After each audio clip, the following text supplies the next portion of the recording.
Hi guys, welcome back to my channel. Today we'll be going over sets and Venn diagrams. So let's begin.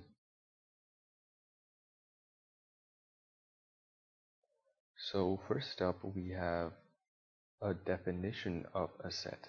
So a set is a collection of numbers or objects where each object is an element or a member of a set. Now, whenever we record a set, we write its members within curly brackets. So if I have a set here called A,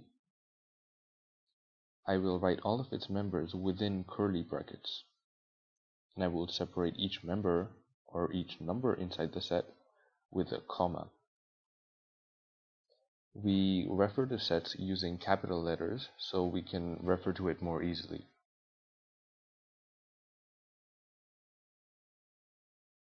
Okay, so now let's go over a few set notations that we need to know for this topic. So first of all, we have this symbol here,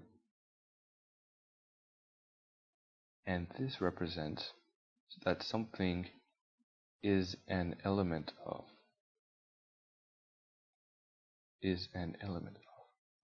Next, we have a similar symbol. It's the same symbol as this one, except it has a line through it.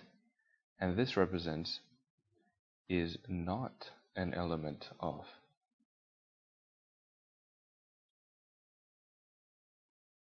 And then we have this symbol here. So it's an N followed by the name of the set that goes in here. So let's assume that we're using a set A. So N of A represents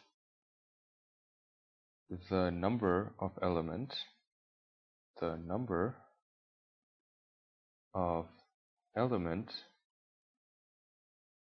in set A. And that is what this represents. So now if we had a set A which just consisted of the numbers 1, 2, 3, 4, and 5, we could say that 4 is an element of A, and this is correct because 4 is in fact an element of A. We could say 6 is not an element of A because 6 is not in the set here. And then we would say that the number of elements in A equals 5 because we have 5 elements in A. 1, 2, 3, 4, 5. Okay, so now before we move forward, we need to make sure that we understand a few key definitions in this topic. So now, first things first, two sets are considered to be equal only and only if they contain the exact same elements. So if we have two sets here, set A, which is the elements 1, 2, and 3, and we have set B, which is also the elements 1, 2, and 3, we could say that A equals B. Set A equals set B. And that is correct because all the elements in A are also all the elements in B. So that means this statement is correct. Next up, we have something called the empty set. So here we have another set C, which is an empty set. Now, an empty set can also be represented by this symbol here, phi, which is just a circle with a line through it. And an empty set is just a set that has no elements in it. It's empty. Any set is a finite set only if the number of elements in that set have a particular defined value.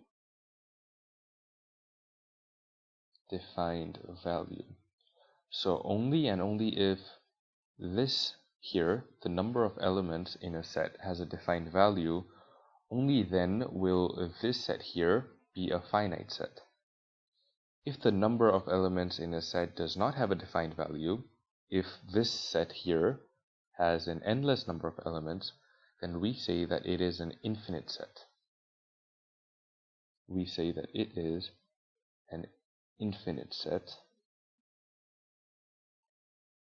if it has an endless number of elements.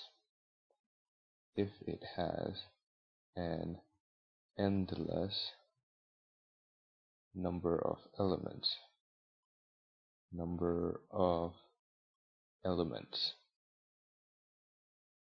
Okay, so now let's talk about the difference between a set and a proper subset.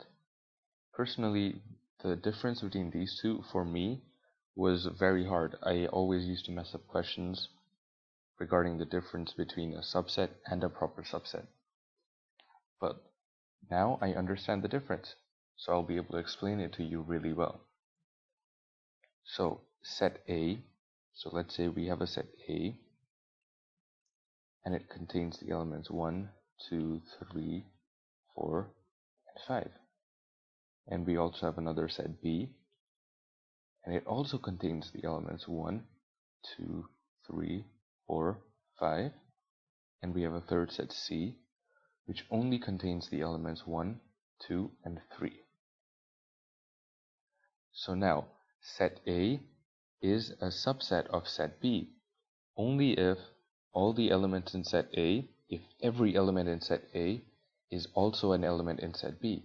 Now this is true. All the elements in set A are also present in set B.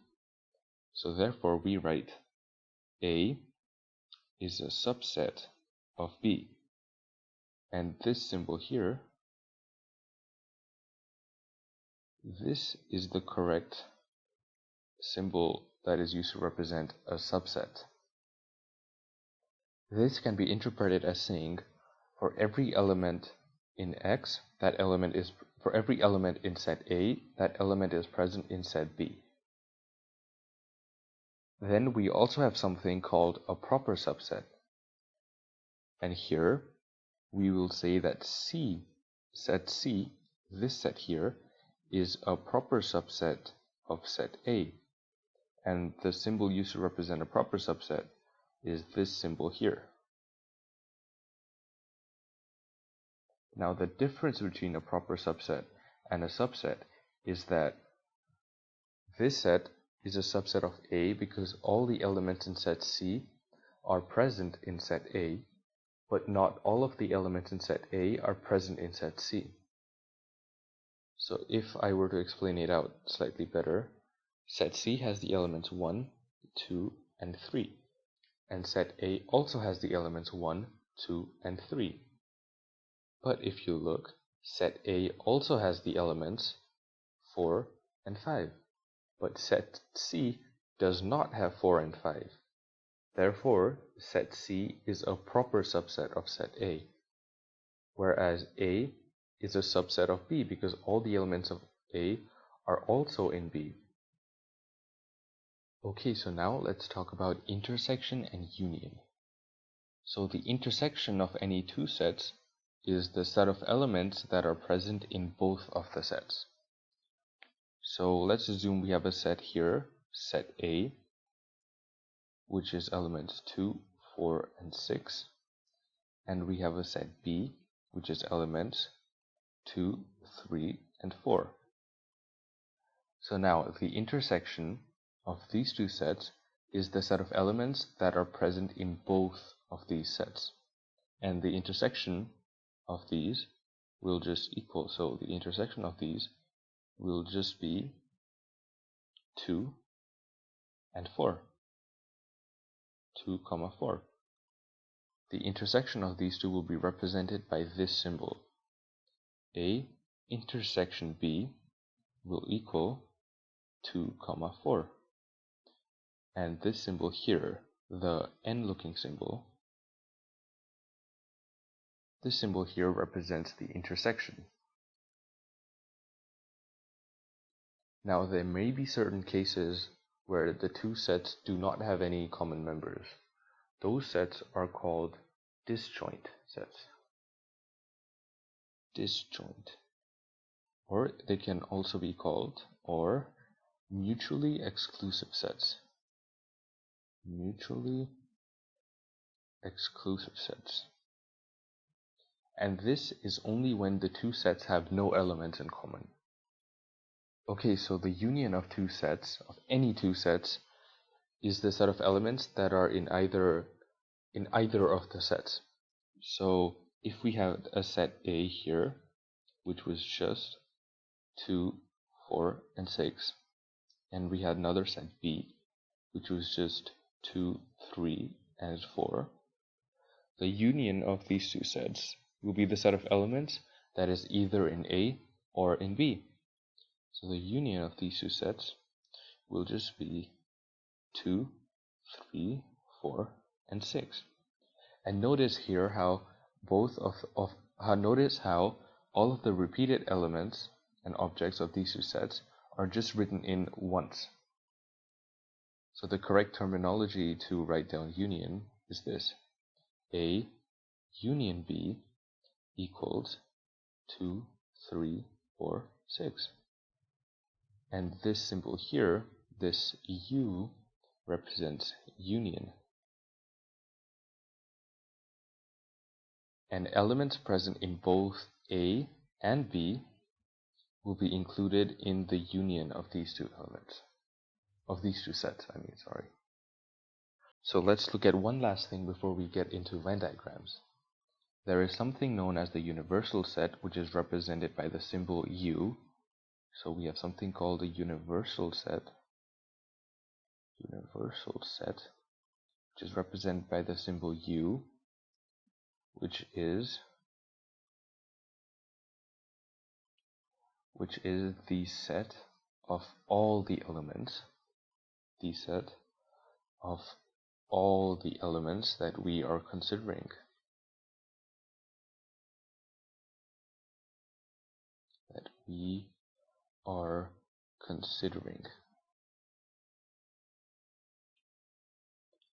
So if we are considering elements that are between 0 and 10, so U would then equal all of the elements that we are considering. So all the numbers between 0 and 10. So it'll be 0, 1, 2, and so forth until 9 and then 10. So this would be the universal set. And then from the universal set, we can have a bunch of smaller subsets, like A, which can just be 1, 2, and 5, and B, which can just be 6, 7, and 8. And all of the sets that we come up with have to be derived from the universal set. But of course, the universal set will differ depending on the situation that you are presented with. Okay, so here we have a universal set, which is all the single-digit numbers from 0 to 10. And from that universal set, we have a set A, which is 0, 1, 2, 3, 4, 5. So now, the complement of set A is the set of all elements from the universal set that are not elements of A. So the complement of A, which is written as A dash or A complement, is the set of all elements from the universal set that are not in A. So that would just be 6, 7, 8, and 9, because these elements are from the universal set, but they are not in set A. Now with these, we can come up with a few key formulas, I guess you could call them. So A intersection A dash or A complement will equal an empty set, because these two sets have nothing in common. Secondly, A union A dash will equal U, because when you take all the elements in A and all the elements in A dash or A complement, you will get the universal set. And finally, if you add the number of elements in set A and the number of elements in set A dash, you will get the number of elements in the universal set, provided that the universal set is finite. So that just means that this will only be correct only when the universal set is finite. Okay, so now let's look at Venn diagrams. Venn diagrams can be thought of as a visual representation of sets. So a Venn diagram usually consists of a universal set U represented by a rectangle, and different subsets within it that are represented by circles. Okay, so now here we have a rectangle that we will now label U, and this represents our universal set. This is basically the set of all elements that we are considering. And within the universal set, we can have smaller subsets represented by circles. And these subsets are the normal sets that we talk about. Okay, so now let's go over a few of the key concepts that we learned about sets using Venn diagrams. So now, if this circle represents a subset, and every element inside A, so every element inside A will be inside the circle. So therefore, every element outside the circle, which is represented by these yellow lines, so all of this shaded area is outside the circle. This represents a complement, or A dash, because that A dash is basically the set of all elements that are in the universal set but are not in A. So this is the visual representation of the complement of a set. Okay, so now let's look at subsets. So if here we have a set A, and within set A we have another subset, set B. And this, of course, would just be the visual representation of B being a subset of A. And this is how you would represent it. So all of this area inside B are all the elements that would be inside B, and all the area inside A would be A. All of this green shaded area is A. And of course, A also includes elements from set B, but B does not include, or B can sometimes include elements from set A. Let's take a look at intersecting sets. Here we have two sets, set A and set B. And as you can see, these two sets are overlapping in this area in the center. Now, we would only represent two sets like this only if they share something common. Let's take that idea on a bit further. This intersection between A and B will just be A intersection B, and it will visually be represented by this area here. So all of this area, if we shade it in, all of this area will be A intersection B. So any elements that fall into this area will be a part of A intersection B. If we talk about the union of A and B, so A union B, it will basically be all the elements inside A as well as inside B. So it will be all of these elements that fall under here. So all of this. Any elements that fall within these two circles will be part of A union B. Okay, so what about disjoint or mutually exclusive sets? Well, since disjoint and mutually exclusive sets have no elements in common, we would represent them by two separate circles. So here is set A, here is set B. And since they are disjoint or mutually exclusive, you would write A intersection B equals the empty set phi. This symbol is actually called phi. And this is how you would represent disjoint or mutually exclusive sets. Now let's look over some special number sets. So first of all, we have the set of all real numbers. So real numbers are basically all the numbers that can be placed upon the number line.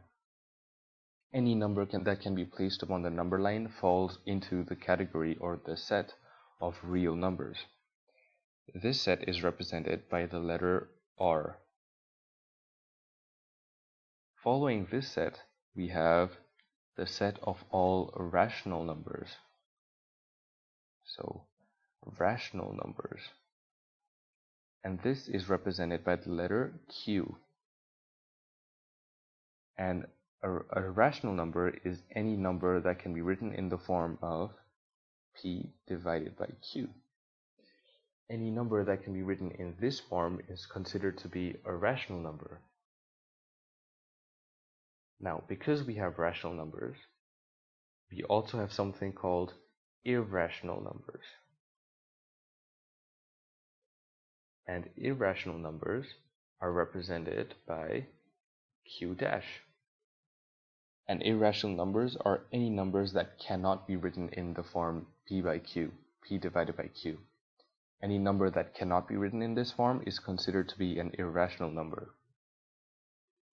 Now, if you look closely, if you take the union of rational numbers and irrational numbers, you would end up with the set of all real numbers. A few examples of irrational numbers include pi and the square root of 2. Following rational numbers, you have the set of all the integers. So all the integers are represented by the letter Z. And this can actually be broken down into two further subsets, Z positive and Z negative. And Z positive is basically the set of all positive integers, such as 1, 2, 3, and so on. And Z minus, or Z negative, is the set of all negative integers. Negative integers. And this would be -1, -2, and so on and so forth.